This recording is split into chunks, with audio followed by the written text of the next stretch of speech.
অযত্ন আর অবহেলায় ময়লার ভাগাড়ে পরিণত হয়েছে ভোলার লালমোহন বীর বিক্রম হাফিজউদ্দিন স্টেডিয়াম। এতে পরিবেশ দূষণের পাশাপাশি চলাচলে দুর্ভোগ পোহাচ্ছেন স্থানীয়রা। তাদের দাবি, বিষয়টি নিয়ে বারবার অভিযোগ করেও মেলেনি সুরাহা। জসিম রানার প্রতিবেদন, জানাচ্ছেন শারমিন স্বর্ণা। 2008 সালে ভোলা চরফ্যাশন আঞ্চলিক মহাসড়কের পাশে শুরু হয় বীর বিক্রম হাফিজউদ্দিন স্টেডিয়ামের নির্মাণ কাজ।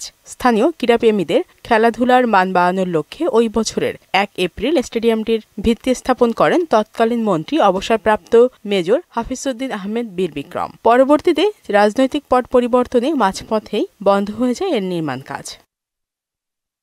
বর্তমানে অযত্ন অবহেলায় পড়ে রয়েছে স্টেডিয়ামটি। দ্রুত এটি নির্মাণে প্রয়োজনীয় উদ্যোগ নেওয়ার দাবি স্থানীয়দের। এই স্টেডিয়ামটি পরিত্যক্ত থাকার কারণে এখানকার যে যুব সমাজ, এখানকার যে ক্রীড়াপ্রেমী শিক্ষার্থীরা, তারা খেলাধুলা থেকে বঞ্চিত রয়েছে। সময়ের বিবর্তনে দেখা যায় এই মাঠটি ময়লার ভাগাড়ে রূপান্তরিত হয়েছে। এই স্টেডিয়ামে অনেক ময়লা আবর্জনা রেখে দিয়েছে।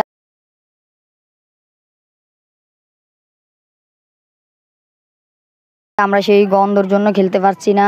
আমরা বিকেলে খেলতে পারি না এই স্টেডিয়ামের নোংরার কারণে।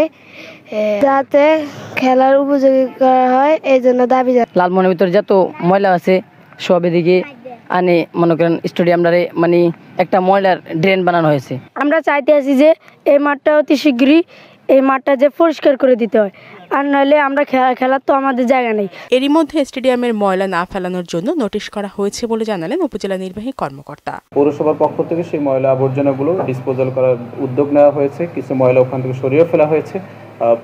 লালমোহন পৌরসভার জন্য একটা ট্রিটমেন্ট প্লান্ট স্থাপনের পরিকল্পনা রয়েছে। যদি সেই প্লান্ট স্থাপন করা যায়, তাহলে ভবিষ্যতে যত ময়লা আবর্জনা আছে সেখানে সেগুলো যথাযথভাবে ট্রিটমেন্ট করা সম্ভব হবে আমাদের পক্ষে। দ্রুত স্টেডিয়ামের সংস্কার ও নির্মাণ কাজ শুরু করা হবে, এমন প্রত্যাশা স্থানীয়দের।